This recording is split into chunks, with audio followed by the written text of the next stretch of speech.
Bom dia, meus amados irmãos. Eu saúdo a todos com a graça do nosso Senhor Jesus. Eu me sinto assim muito privilegiado por poder estar numa oportunidade como essa, de abrir a palavra de Deus para compartilhar com irmãos tão preciosos.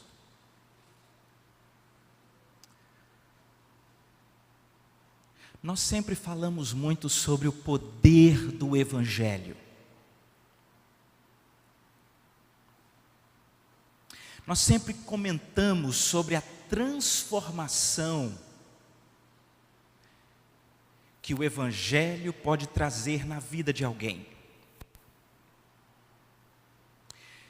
Várias vezes nós falamos que a própria identidade da pessoa é transformada quando ela se encontra e se reconcilia com o seu Criador. E nós falamos isso porque a Bíblia diz: e assim, se alguém está em Cristo, ele é nova criatura, as coisas antigas já passaram, e eis que se fizeram novas. O Evangelho que encontramos nas Sagradas Escrituras e que tanto pregamos, o Evangelho do Senhor Jesus, ele é poder de Deus para a salvação de todo aquele que nele crê. Mas alguém pode fazer uma pergunta: Roberto, como é que isso acontece? Como seria na prática o processo pelo qual Deus transforma alguém? Deixe-me lhe propor, Roberto, uma situação.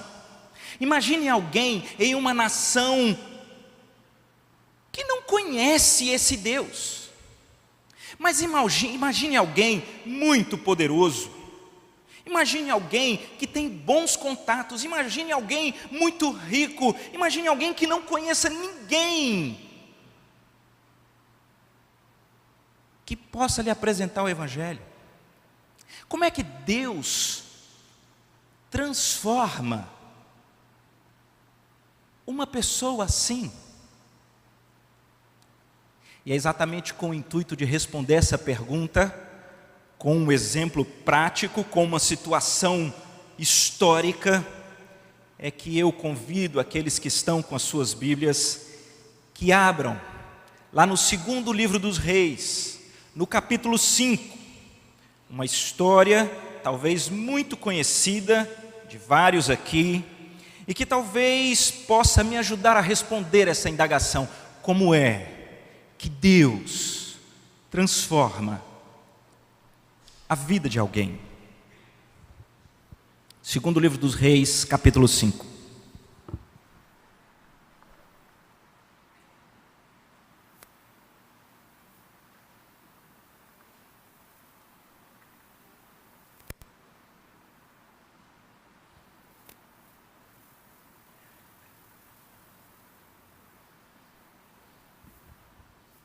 A partir do versículo 1, gostaria que acompanhassem a leitura.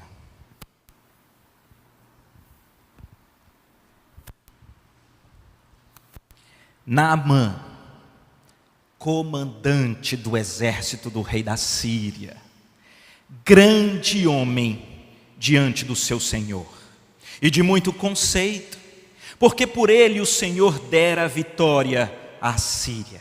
Ele era um herói de guerra, porém leproso. Saíram tropas da Síria e da terra de Israel, levaram cativa uma menina, que ficou ao serviço da mulher de Naamã. Disse ela à sua senhora: tomara o meu senhor estivesse diante do profeta que está em Samaria, ele o restauraria da sua lepra.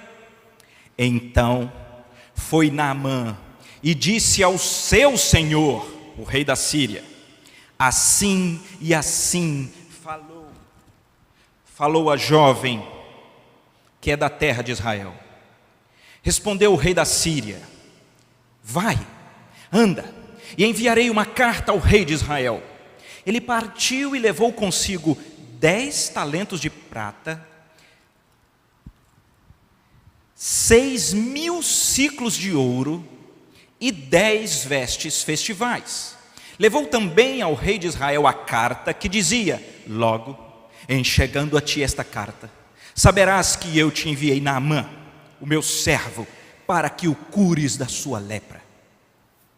Tendo lido o rei de Israel a carta, rasgou as suas vestes e disse: acaso sou Deus, com poder de tirar a vida ou dá-la, para que este me envie a mim um homem, para eu curá-lo da sua lepra?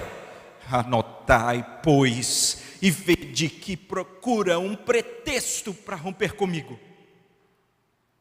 Ouvindo, porém, Eliseu, um homem de Deus, que o rei de Israel rasgara as suas vestes, mandou dizer ao rei: por que rasgastes as tuas vestes?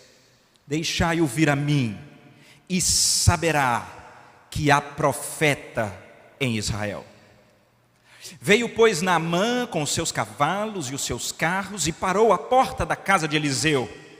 Então Eliseu lhe mandou um mensageiro, dizendo: vai, lava-te 7 vezes no Jordão, e a tua carne será restaurada, e ficarás limpo.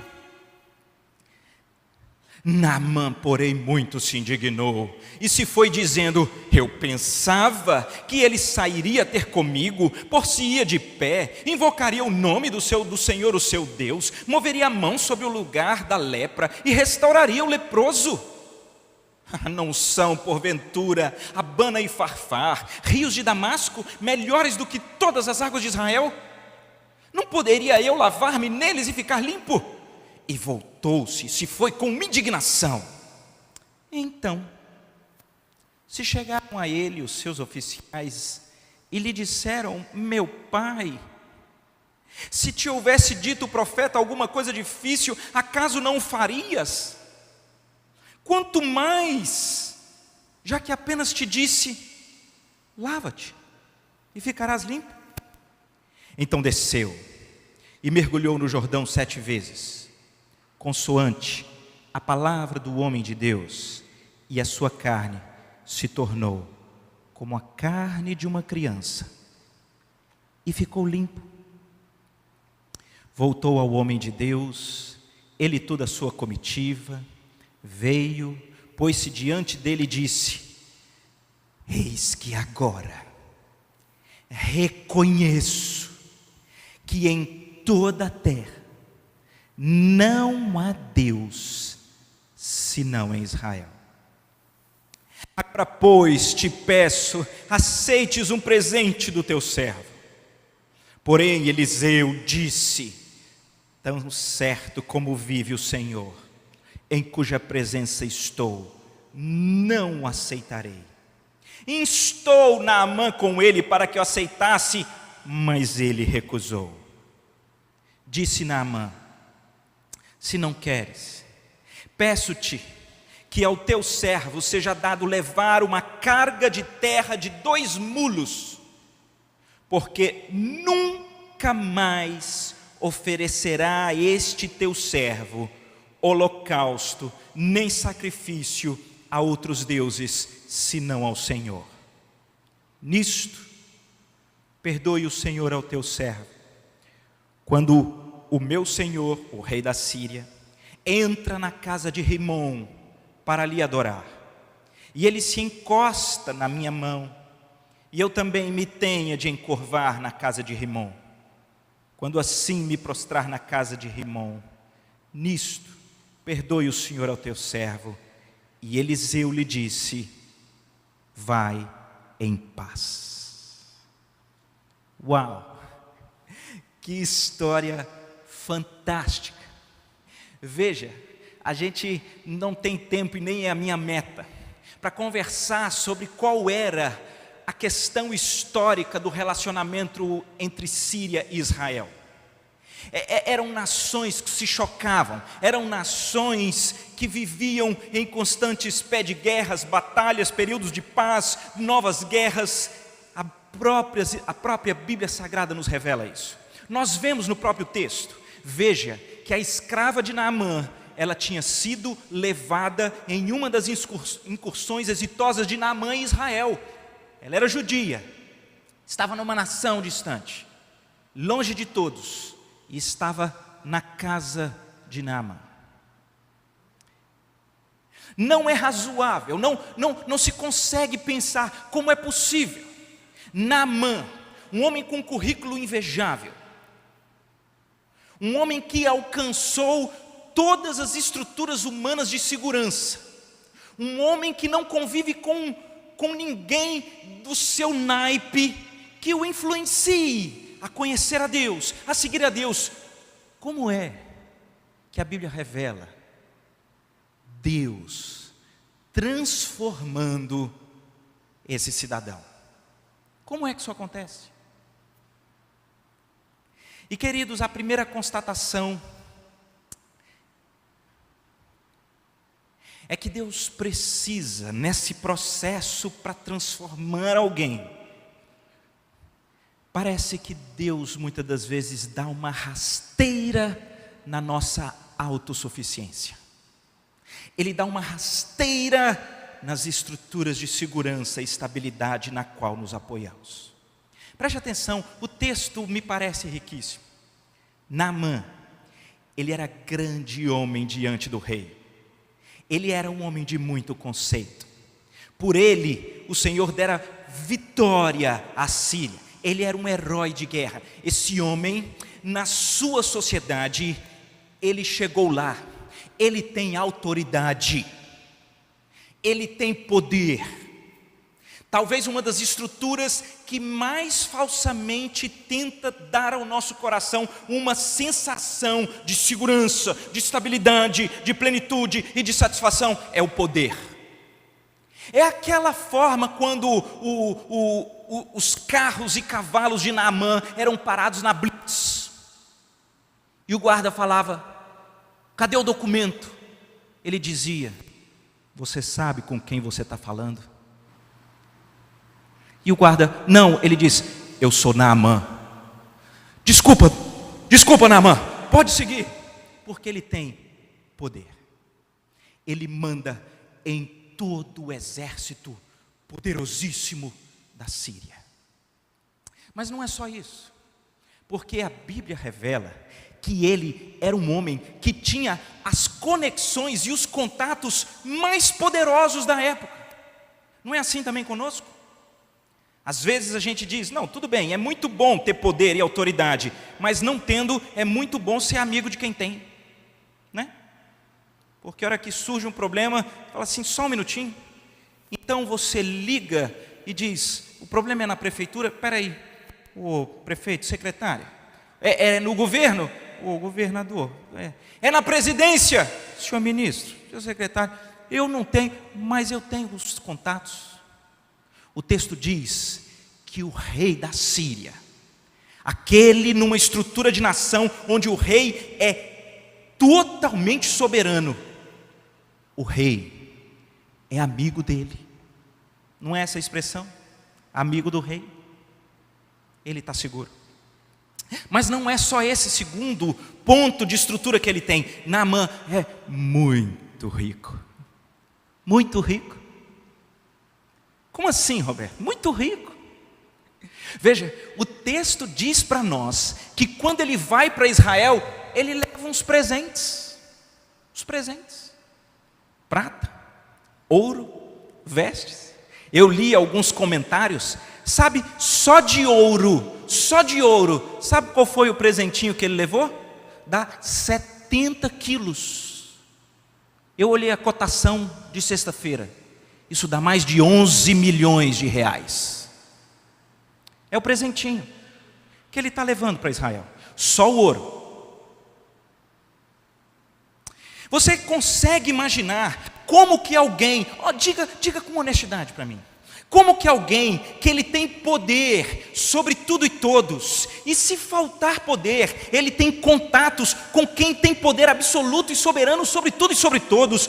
Quando alguém tem todas as estruturas financeiras ao seu dispor, como que uma pessoa dessa vive? Eu vou explicar para você.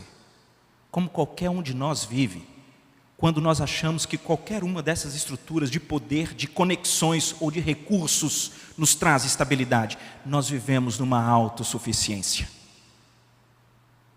Eu não preciso de ninguém, eu me garanto. Não, é difícil mesmo para as pessoas, é difícil. Ainda bem que eu não sou como os demais.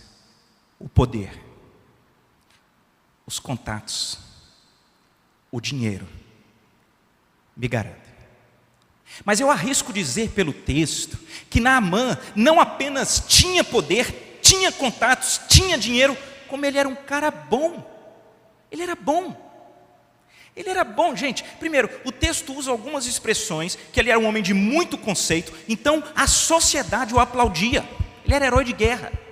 Mas ele era bom também porque nós vemos no texto que ele se relacionava de uma maneira muito interessante com a sua família. Digam as mulheres para mim se não é verdade. O homem aparece com uma doença incurável na época, fatidicamente ele vai morrer, e a sua mulher se preocupa com ele. E a sua mulher descobre talvez uma única possibilidade de esperança pela qual ele pode ser curado. Talvez se ele fosse aquele marido ruim, ela despistava, né? Ele está doente, eu não fiz nada, é só deixar. Eu não pensava que as irmãs iam rir assim. Eu achei que as irmãs iam dizer jamais, mas bem.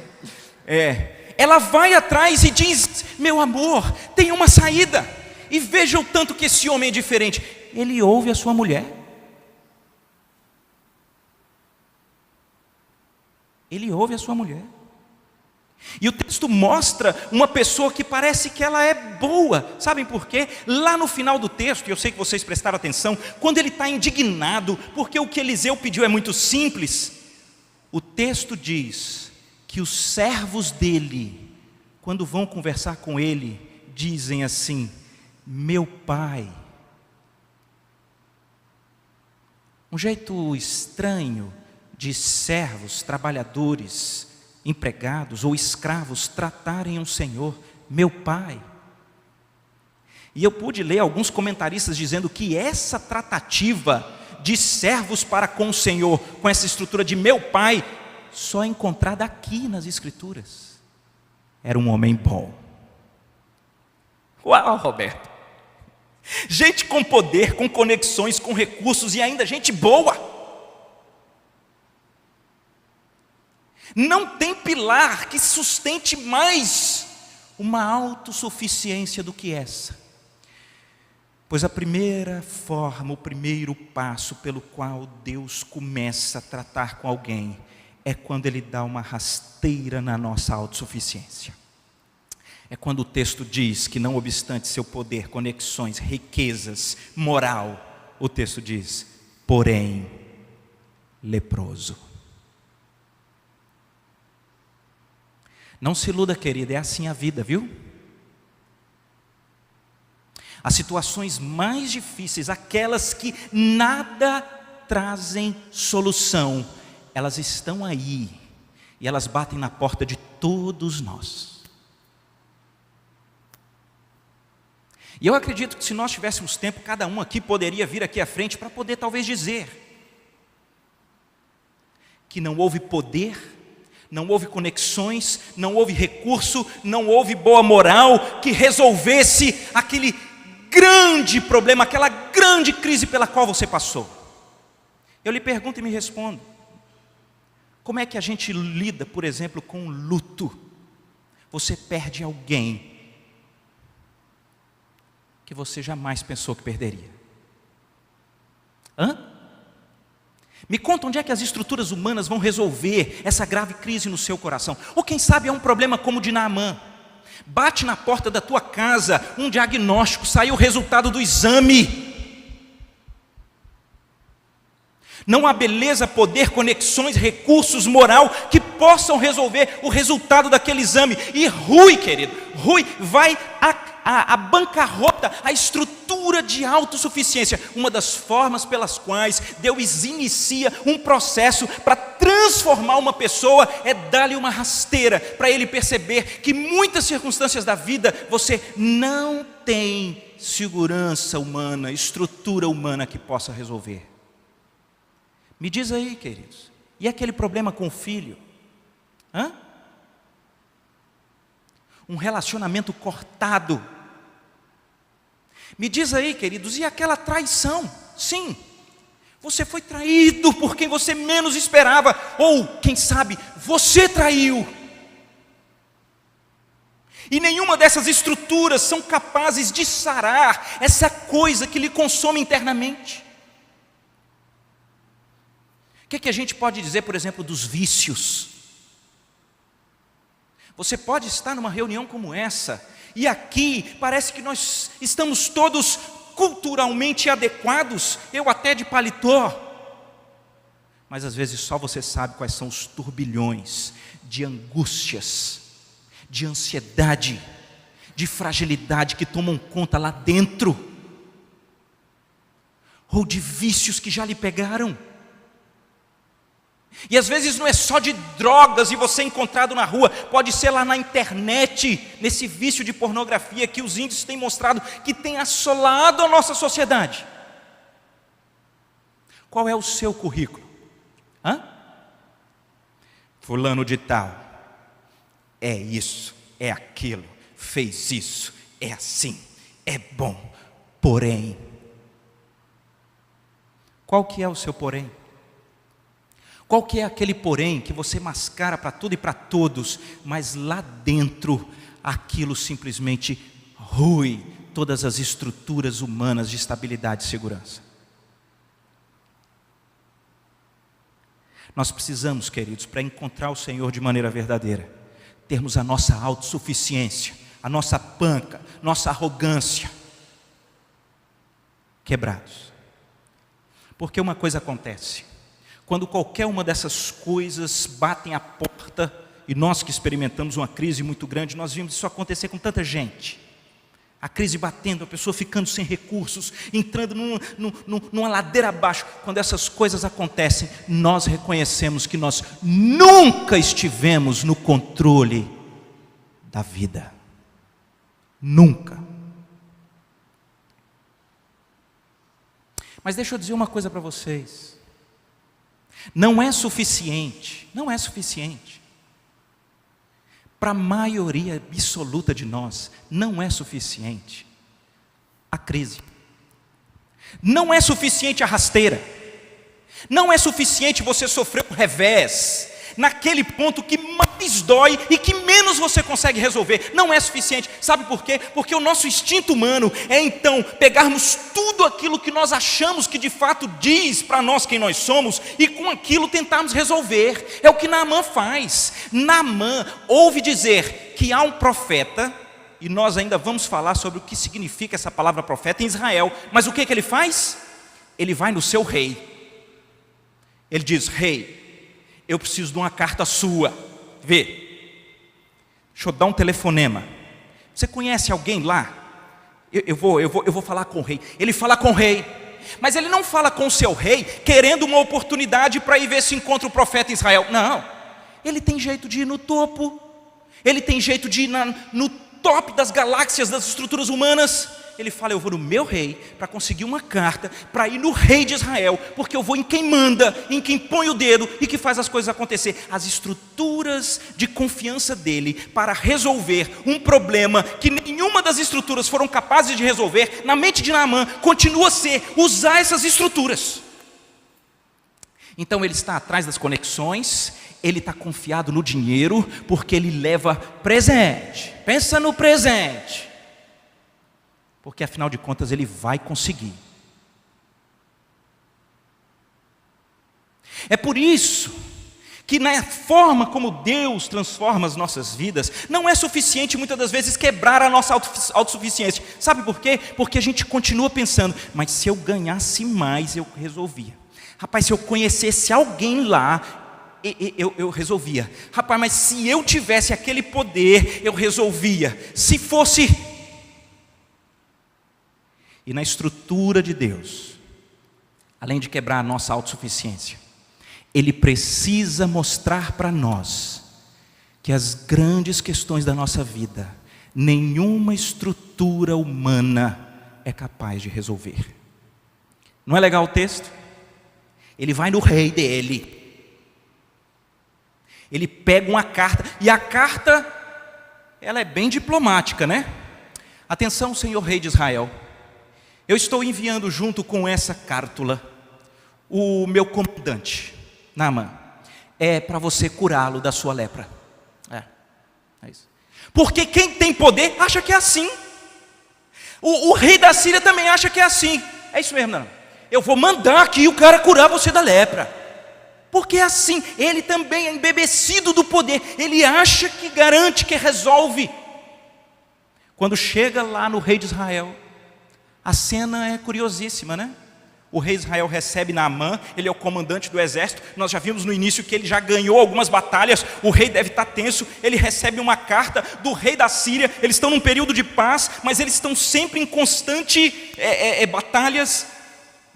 E ele simplesmente recebe uma carta dizendo: o rei de Israel, é o seguinte: cura Naamã da lepra. E o rei fala de Israel: eu sou rei, eu tenho muito poder, mas eu não sou Deus.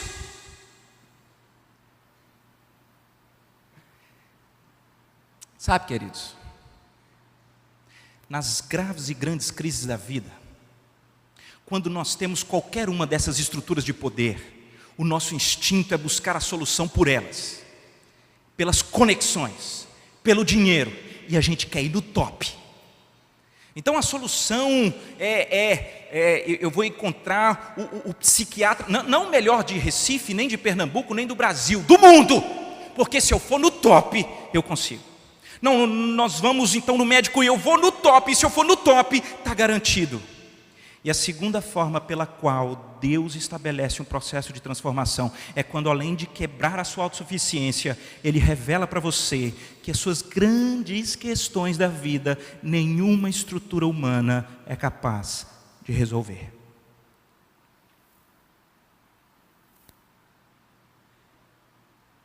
E você terá que chegar a um momento em que você precisa se render e dizer: o meu coração apostou todas as fichas nas estruturas humanas de poder, nas conexões e contatos que pudessem resolver, nos recursos que esse mundo pode trazer, mas isso não resolveu o meu casamento, isso não sarou as graves crises do meu coração, isso não trouxe de volta o meu filho, isso não me curou dos meus vícios, isso não sarou os temas mais caros da nossa existência. E nesse momento que você se rende, porque a sua autossuficiência e a sua fé nas estruturas humanas, elas são jogadas por terra, nesse momento você precisa buscar o Senhor.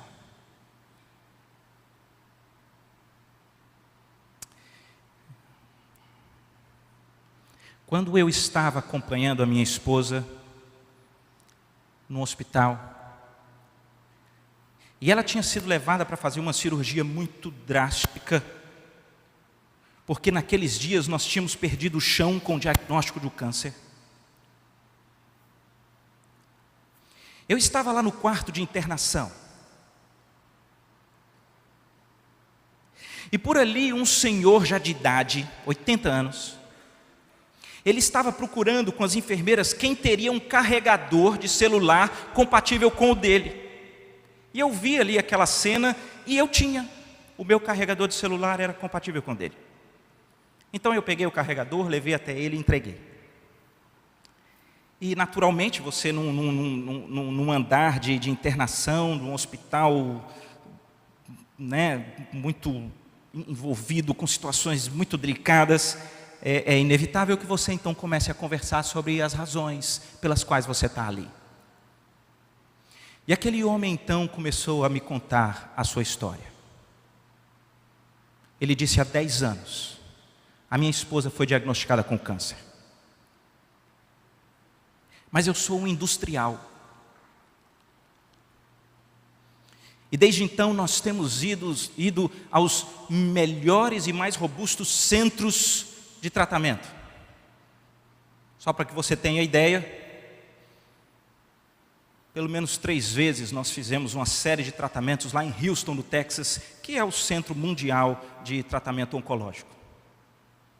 E deixa eu lhe dar algumas dicas. Veja, primeiro, você já pegou no laboratório a parafina que foi utilizada com o material para a imunohistoquímica? Eu ficava olhando para ele. Ele disse: pegue, hein? Porque é muito importante, os detalhamentos que os laboratórios internacionais têm são muito importantes na definição dos tratamentos, das composições quimioterápicas. E o pior, no caso da minha esposa, o laboratório perdeu a parafina. Mas não ficou assim, eu contratei o melhor escritório de São Paulo e eu vou lhe contar a indenização que nós recebemos do laboratório.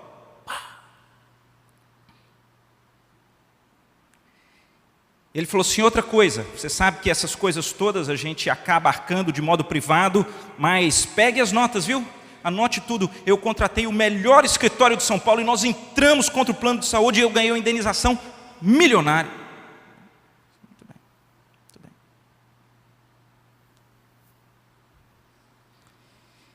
E ele terminou de contar ali a sua história e ele falou: e você? Eu disse: rapaz, se eu for honesto com você, eu estou aqui sem chão, perdido, pedindo a Deus que faça alguma coisa.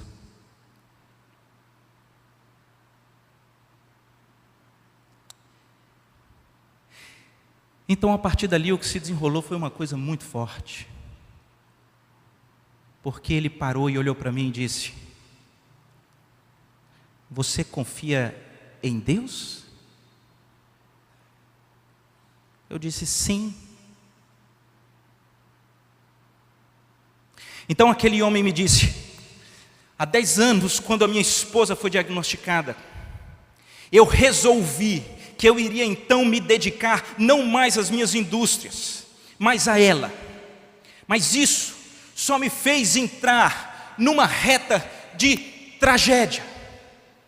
Durante esses anos, o nosso grupo tinha 3 indústrias. E eu vendi 2 das indústrias. Mas por conta disso, os meus filhos se levantaram contra mim e entraram na justiça e tentaram impedir algumas vezes, mas eu vendi os 2 grupos. Mas por conta disso, a nossa família foi esfacelada. Os meus filhos não falam comigo e nem com a mãe. Se nós precisarmos de qualquer assistência, a gente tem que pagar. Nós estamos aqui, nem visita nós recebemos.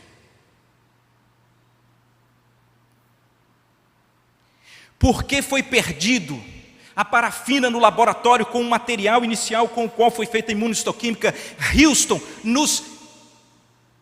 nos mandou voltar. Porque depois de tantos tratamentos, eles já não conseguiam identificar para testar novas drogas que são muito específicas para um novo tratamento quimioterápico. E nós tivemos que voltar. E hoje, de manhã, eu fui a uma consulta.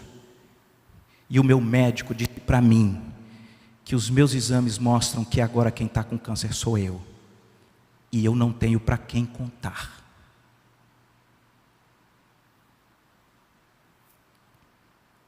E ele terminou dizendo uma coisa que me marcou profundamente. E eu estava bem silencioso naquela conversa. Ele disse: então você confia em Deus? Deixa eu te dar um conselho. Se você conseguir confiar em Deus, faça isso, porque eu sou ateu, eu não consigo. Mas se você conseguir, faz isso. E eu fiquei assustado, talvez como sendo a única pessoa evangelizada por um ateu.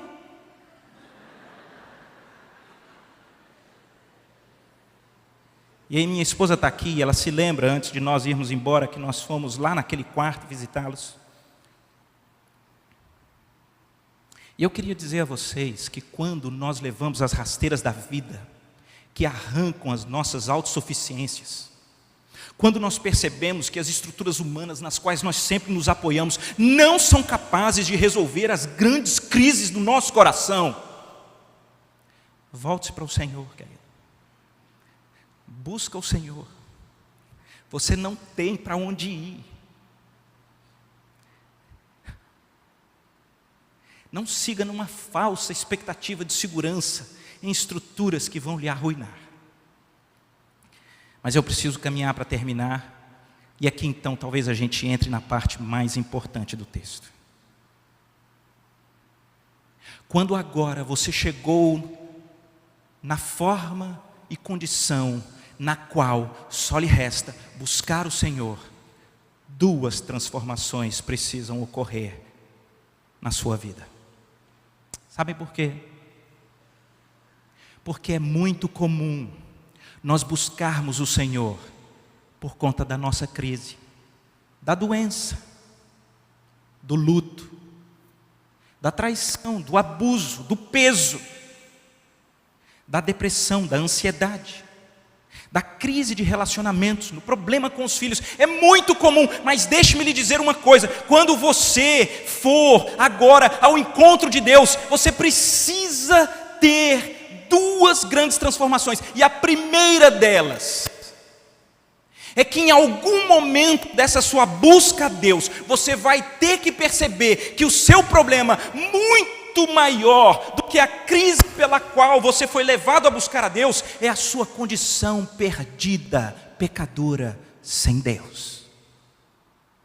Eu vou falar de novo, porque isso daqui é revolucionário, porque eu sei que tem muita gente, talvez até aqui nesse auditório, que esteja vivendo um momento, que está buscando a Deus exatamente porque levou as duas rasteiras, teve que se quebrar porque a sua autossuficiência não deu conta, teve que se quebrar porque o seu poder, conexões, dinheiro e moral não resolveram. Mas talvez você esteja buscando a Deus porque você está louco para que o seu problema se resolva. Quem sabe o seu filho se soerga, quem sabe a doença seja restabelecida, quem sabe o seu casamento seja restabelecido, quem sabe o seu emprego seja restabelecido. E não são poucas as pessoas que param aqui e não experimentam a grande transformação que Deus faz na vida de alguém. Que transformação é essa, Roberto? Prestem atenção. Quando Naamã está conversando com o rei de Israel, e o rei de Israel fala: eu não sou Deus, eles recebem uma mensagem: você precisa de um profeta. Aqui em Israel tem profeta. Que palavra é essa? Que palavra é essa usada como profeta?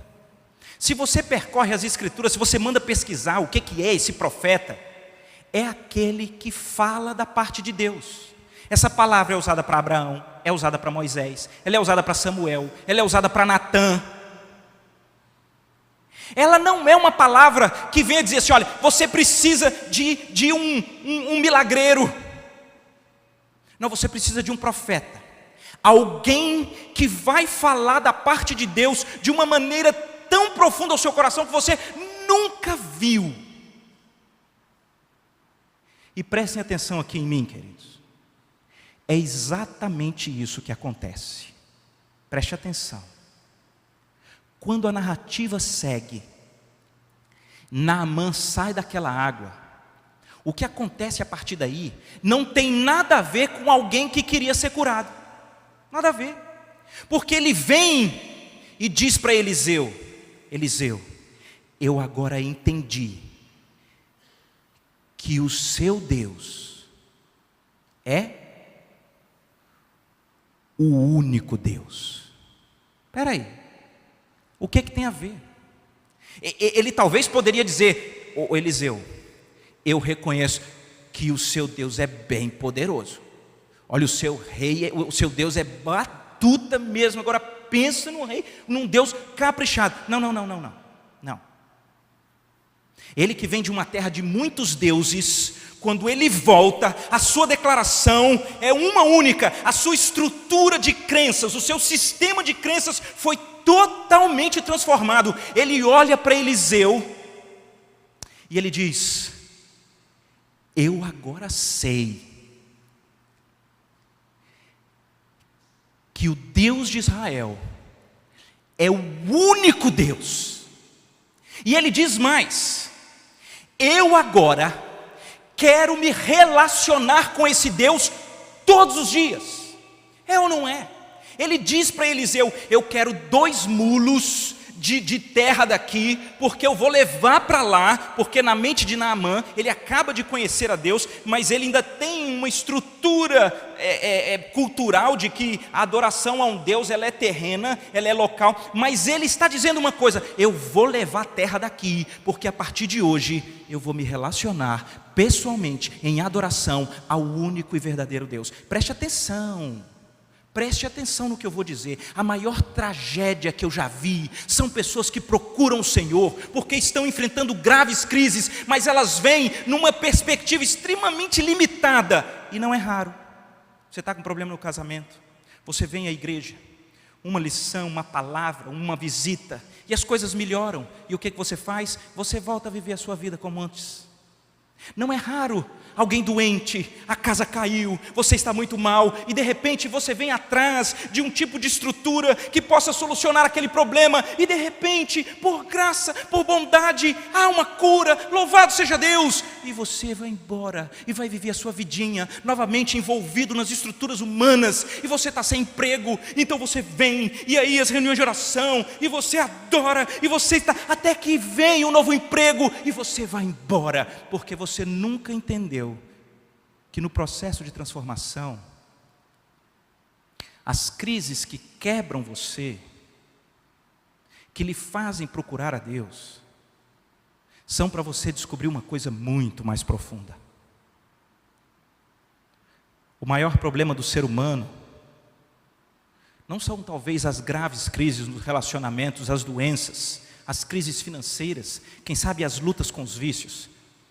O maior problema do ser humano tem um nome, e o nome disso é pecado.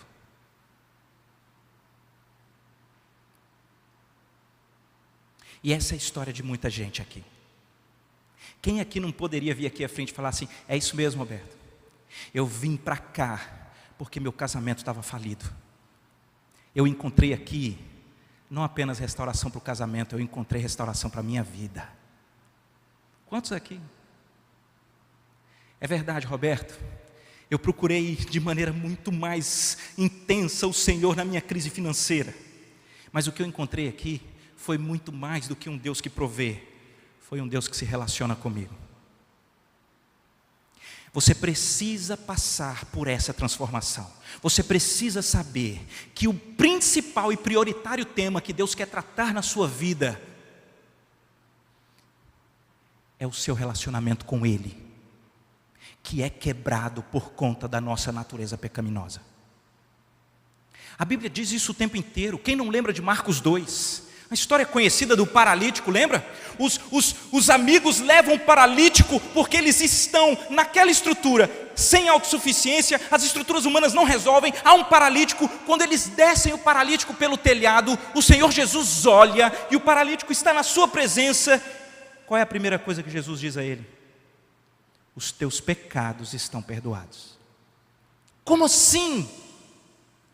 A prioridade quando nós buscamos o Senhor, e talvez você busque e deve buscar, se você está com uma grave crise, busque mesmo. O que eu estou só lhe dizendo é que você vai se surpreender com o que Deus tem para revelar a você, quando você o busca para solucionar uma grave crise. Ele resolve um problema muito maior, que é a sua separação dele, que é fruto do pecado. E talvez você que queria apenas ser curado, você pode nessa transformação, como Naamã, dizer: eu agora reconheço que o único e verdadeiro Deus é o Senhor das Sagradas Letras, e é a Ele que eu adorarei, é a Ele que eu viverei, me relacionarei diariamente, porque Ele mudou, foi o meu coração.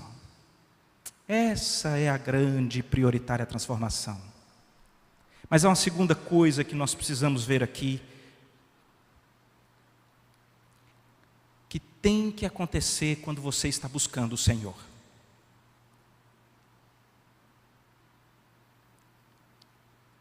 Você precisa aprender que quando nós buscamos o Senhor, você não deve fazer isso na mesma estrutura de confiança nas coisas desse mundo.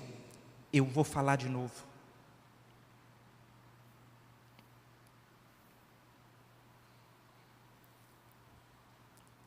É muito comum pessoas que chegaram nesse ponto do caminho de Deus para transformar alguém. Sua autossuficiência já foi para o brejo, as estruturas humanas não têm resolvido, mas agora ele vai buscar a Deus querendo fazer alguma coisa. Eu tenho que ser digno do favor de Deus. Naamã fica nervoso, gente. Fica nervoso, porque ele não se sente honrado. Eliseu nem sai para falar com ele, manda um mensageiro. Ele diz: espera aí, rapaz, eu estou buscando Deus, e sabe quem sou eu? Eu sou o comandante do exército do rei da Síria. Eu sou top das galáxias lá no meu reino, e você nem vem. Espera aí, e tem mais. Como assim eu não tenho que fazer nada mirabolante? É o texto que diz. Os servos dele falaram para ele: Naamã, eu sei que você queria que ele desse uma tarefa bem difícil. E tem gente que busca Deus nesse tipo de relacionamento. Não, Deus vai me ajudar, sabe por quê? Eu vou fazer... O que eu vou fazer? Eu vou fazer um sacrifício bem grande. O que eu vou fazer? Não, então eu vou dar muito dinheiro. E eu vou dar muito dinheiro. E Deus, então, vai ser favorável para comigo. Não, o que eu vou fazer? Eu já sei. Eu fiz uma coisa errada com alguém, né? Eu vou lá, eu vou resolver as questões. Eu vou botar tudo em dia. Eu vou pagar tudo. Então agora eu sou digno do favor de Deus. Não, eu já sei. Fala, Eliseu, diz alguma coisa bem difícil para eu fazer, que eu faço. Eu pago. E muitas pessoas buscam a Deus nessa dimensão. Eu tenho feito tanto, eu tenho buscado tanto. Olha, eu tenho ajudado, eu tenho dado, eu tenho feito, eu tenho acontecido, e eu sou bom, e Deus não faz nada. Porque você quer se relacionar com Deus na mesma estrutura dos relacionamentos humanos. E Deus revela para nós que quando Ele nos transforma de maneira mais profunda possível, Ele faz isso pela sua graça. Uau! Naamã diz assim: não vou. Esse negócio de ir no rio que nós acabamos de passar e mergulhar, qualquer um faz. Se for uma criança, faz. E se for uma pessoa desqualificada, faz. Se for uma pessoa promíscua, se for um corrupto, qualquer um faz. Eu não quero isso não. Eu quero um negócio que só eu faço. Eu quero um negócio que eu ponho todo mundo para fazer. Eu trouxe muito dinheiro. Como assim? Ele fica irado, sabe por quê? Porque ele queria, diante de Deus, comprar o favor de Deus. E a coisa é tão forte, que quando ele é curado, quando ele volta com o seu sistema de crenças totalmente transformado, ele quer presentear Eliseu. Ele diz: mas Eliseu, eu estou completamente feliz, eu quero te presentear. E Eliseu diz: não. Não, porque esse negócio não vai assentar bem no seu coração. Você precisa ir embora daqui, Eliseu, sabendo que no auge do seu poder, no auge das suas conexões, no auge das suas riquezas, no auge da sua moral, nada disso resolveu a sua vida com Deus. Foi a graça dele que te encontrou. Pá! Uau! Eu sei que isso nos humilha, querido, mas parece que essa é a estrutura pela qual Deus transforma alguém. É pela graça que sois salvos. É mediante a fé e não é por obras. E é exatamente para que ninguém se glorie. Naamã, quando volta para sua casa, ele não volta batendo no peito dizendo: rapaz, as portas se abriram, uma carta do rei, foi um negócio fantástico. Não. Ele não volta dizendo: gente, mas esse negócio de ser comandante de exército é bom, a turma fica com medo, eles me levaram para os primeiros lugares, eu fui saudado, fizeram um comício para mim. Não. Ele não volta para sua casa dizendo: rapaz, o Deus lá é poderoso, viu? É só você chegar a grana que o negócio acontece. Não.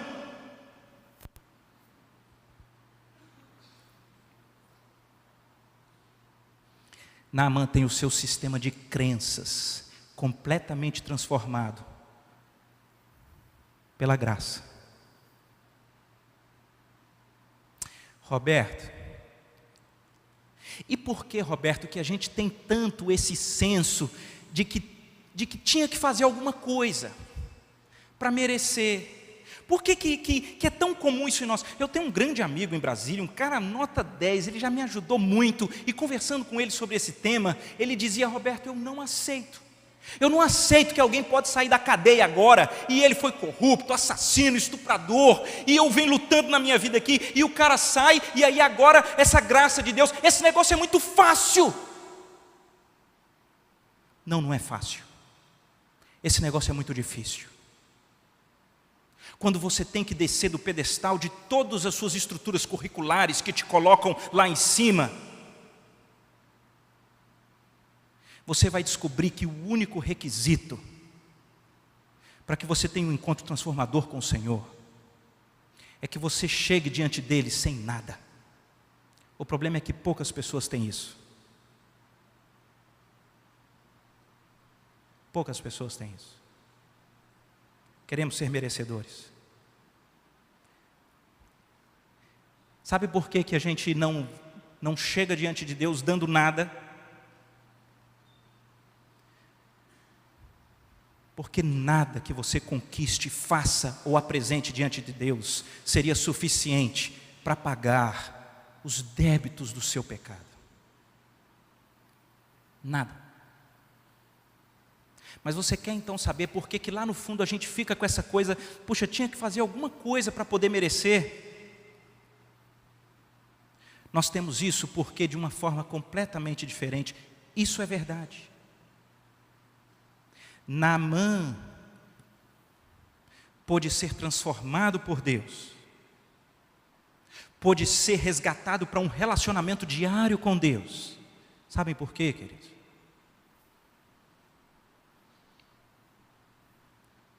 Porque um dia alguém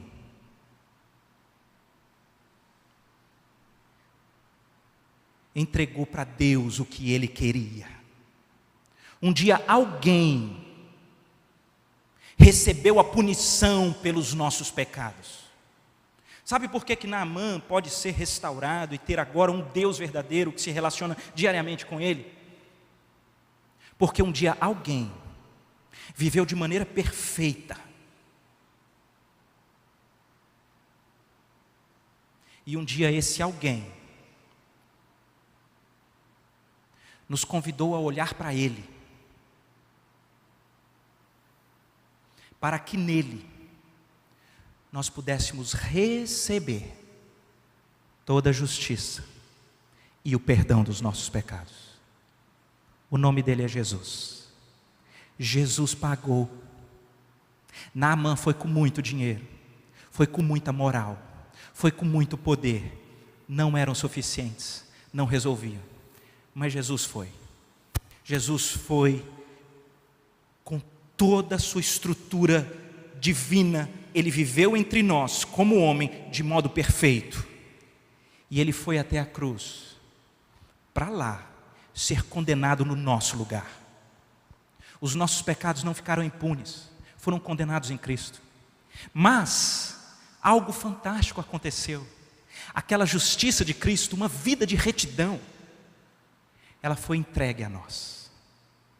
E nós podemos, assim como Naamã, queridos,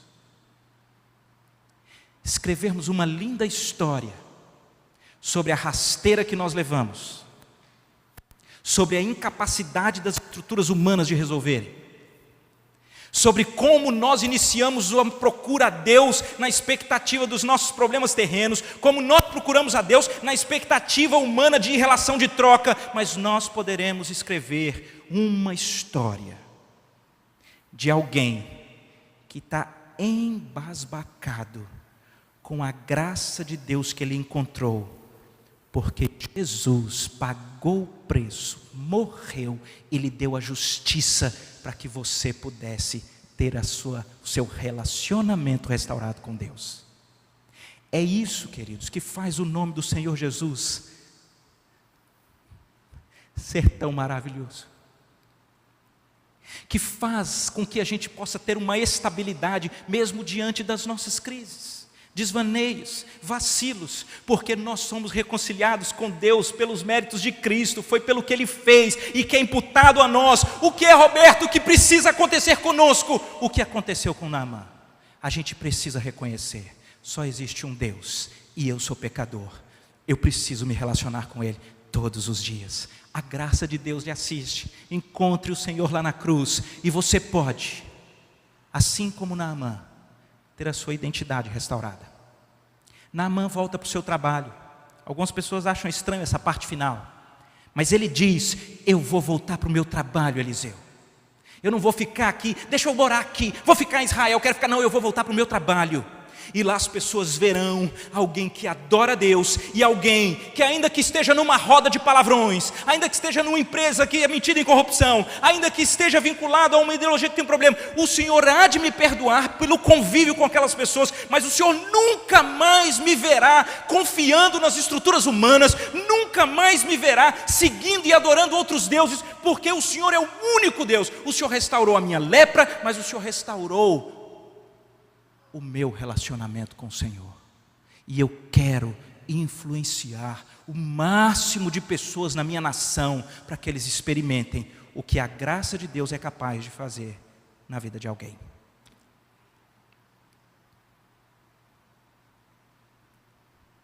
Queria pedir que você abaixasse a sua cabeça, porque eu particularmente não acredito em acasos, eu acredito na providência de Deus. E eu acredito que as pessoas que estão aqui, de alguma forma, ou porque vem todos os domingos, ou porque é parente de alguém, ou porque recebeu um convite, veio aqui porque de alguma forma Deus marcou um encontro. Talvez para revelar alguma coisa muito especial e diferente. Quem sabe para pôr na linha histórica esse negócio que aconteceu e que lhe destruiu emocionalmente. Quem sabe para pôr numa linha histórica essa falência das estruturas humanas em conseguir resolver os seus problemas. Quem sabe para pôr na linha da história esse equívoco pelo qual você tem buscado o Senhor numa perspectiva negocial, do que é que você vai dar para receber. Quem sabe Ele marcou o encontro aqui para lhe dizer que a sua história e tudo isso que aconteceu tinha um grande propósito: reconciliar você com o Senhor, não pelos seus méritos, não pelo seu poder, autoridade, recursos, conexões, mas pelos méritos de Cristo. Uma graça diferente, de alguém que viveu a vida que nós deveríamos ter vivido e morreu a morte que nós deveríamos ter morrido, entregando para nós esse privilégio de uma reconciliação eterna com Deus. Quem sabe é o próprio Senhor que está comunicando com você o grande intuito de restauração desse vínculo com o seu Criador, por meio de Jesus. E pode ser que Ele esteja aqui lhe mostrando que isso ocorre para que você volte lá para o seu trabalho, lá para a sua vizinhança, e lá você viva uma nova vida, não mais confiada nos méritos e estruturas humanas, mas única exclusivamente no Senhor. E se Deus está assim falando a nós, eu queria orar.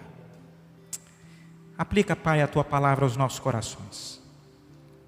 O Senhor sabe que para nós é muito difícil enfrentarmos as grandes crises da vida, mas muito pior é quando nós a enfrentamos confiados nas estruturas humanas. E o Senhor sabe que muito pior é quando nós as enfrentamos, confiamos nas estruturas humanas e damos com os burros na água. E se é o Teu intuito, Pai, se revelar de uma maneira tão humilhante, mas tão maravilhosa, faz isso aqui, Pai.